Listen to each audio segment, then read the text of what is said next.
sommaire de cette édition, le président vénézuélien Nicolas Maduro a pris ce dimanche le contrôle total des institutions du pays après une large victoire aux élections législatives boycottées par l'opposition. Les Ghanéens se rendent aux urnes ce lundi pour élire un nouveau président et un nouveau parlement. Plus de 17 millions de Ghanéens sont attendus aux urnes.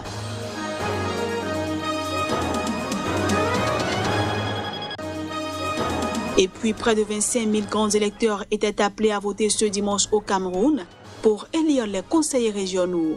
Mais le scrutin a été boycotté par l'opposition.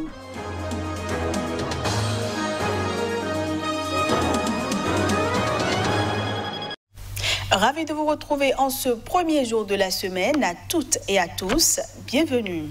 Le président du Venezuela s'est emparé de la dernière institution qui échappait à son pouvoir en prenant le contrôle du Parlement. Nicolas Maduro a pu réaliser cet exploit lors des élections législatives de ce dimanche, marquées par une très forte abstention et rejetées internationalement.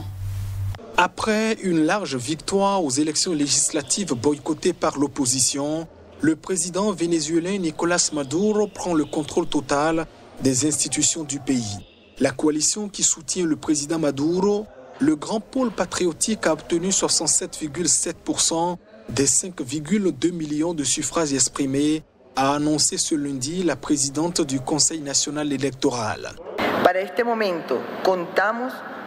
À cet instant, nous avons 82,35% de transmission des feuilles de décompte et une participation de 31% des électrices et des électeurs inscrits.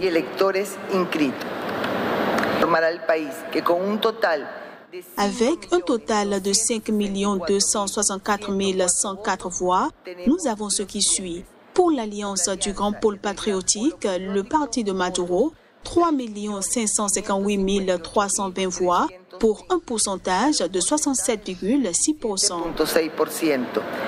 La présidente du Conseil n'a pas précisé la répartition des 277 sièges qui étaient soumis au vote des 20 millions d'inscrits. L'abstention a atteint 69%. L'appel des principaux partis d'opposition à rester à la maison ayant été massivement suivi.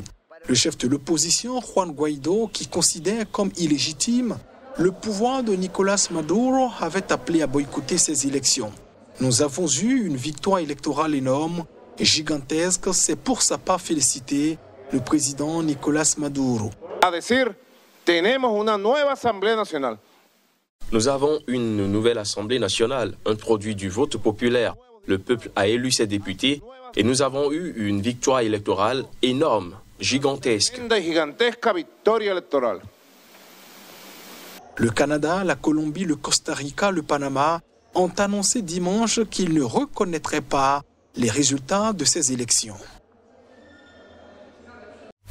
Sur le continent africain, les Ghanéens se rendent aux urnes ce lundi pour élire un nouveau président et un nouveau parlement. Le vote a commencé à 7h, heure locale, soit 7h GMT, à Kiémi, la ville natale du président Nana Akufo-Addo.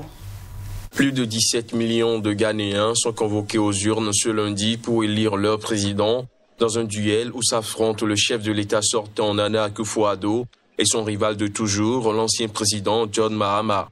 Les deux principaux adversaires se retrouvent pour la troisième fois consécutive et une fois encore, les résultats pourraient être serrés. Ennemis politiques et historiques, ils se sont toutefois engagés à respecter les résultats et à garantir la paix et la sécurité dans le pays, réputé pour être un exemple de démocratie et de stabilité en Afrique de l'Ouest. Les deux candidats ont mené campagne jusqu'à très tard dans la soirée de samedi et même si le chef de l'État pourrait bénéficier d'un bilan plutôt positif sur le plan économique, social et diplomatique, les principaux enjeux restent le chômage, les infrastructures et l'accès à la santé. Les électeurs pourront se rendre dans les quelques 38 000 bureaux de vote de 7h à 17h GMT et choisir entre 12 candidats, dont 3 femmes, pour le poste de la magistrature suprême.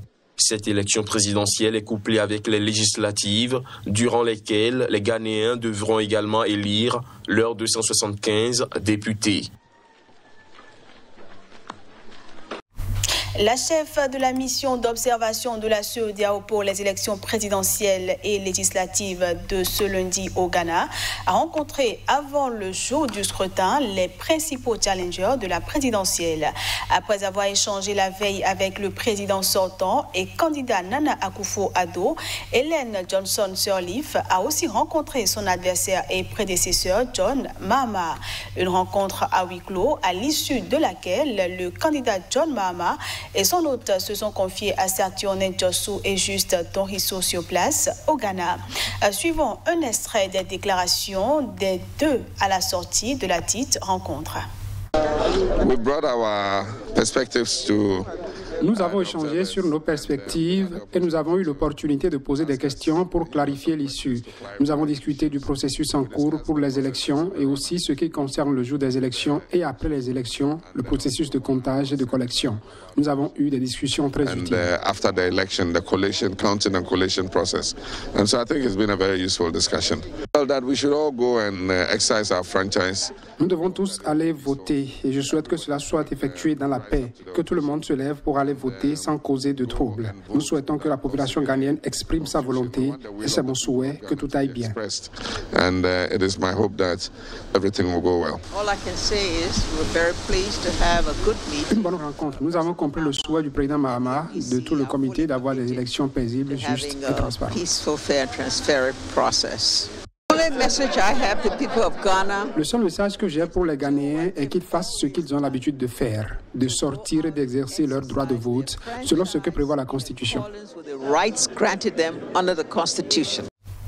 On reste dans ce même registre, même pour parler cette fois du Cameroun, où près de 25 000 grands électeurs étaient appelés à voter ce dimanche pour élire les conseils régionaux. Au total, 90 conseils doivent être élus dans chacune des régions. Quelques millions de grands électeurs camerounais ont voté dans le calme ce dimanche pour les premières élections régionales du pays. Mais le scrutin a été boycotté par l'opposition qui estime qu'il ne changera rien, ni politiquement, ni pour le conflit séparatiste qui ensanglante les régions anglophones. L'élection des conseils régionaux s'est déroulée dans la sérénité, le calme et la tranquillité. Aucun incident susceptible de porter atteinte à la crédibilité du scrutin ou à la sincérité des résultats attendus des urnes n'est à relever, a déclaré ce dimanche soir Paul Tanganji, ministre de l'administration territoriale. Des violences étaient pourtant à craindre, notamment dans les deux régions anglophones où des groupes sécessionnistes affrontent l'armée depuis près de 4 ans dans un conflit qui a fait plus de 3 000 morts et forcé plus de 700 000 personnes à fuir leur domicile.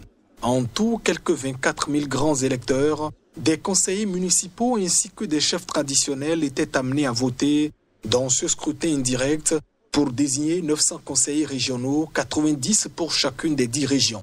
Les résultats n'ont pas encore été communiqués. Pour inciter à faire de ces élections un succès, le président Paul Biya avait promis le 2 septembre par décret présidentiel une indemnité de 50 000 francs CFA pour chaque grand électeur ayant pris part au scrutin. 14 partis étaient en lice hors des zones anglophones, dont le Rassemblement démocratique du peuple camerounais, le RDPC de Paul Biya, qui avait remporté une victoire écrasante au municipal de février dernier. Dans les deux régions anglophones, le parti était le seul à présenter des candidats. Et puis sur l'archipel tanzanien de Zanzibar, l'opposition a accepté ce dimanche de participer à un gouvernement d'union nationale avec le parti au pouvoir. Le CCM avait remporté les élections générales locales d'octobre dernier. La collaboration entre les deux partis est une exigence constitutionnelle du territoire semi-autonome.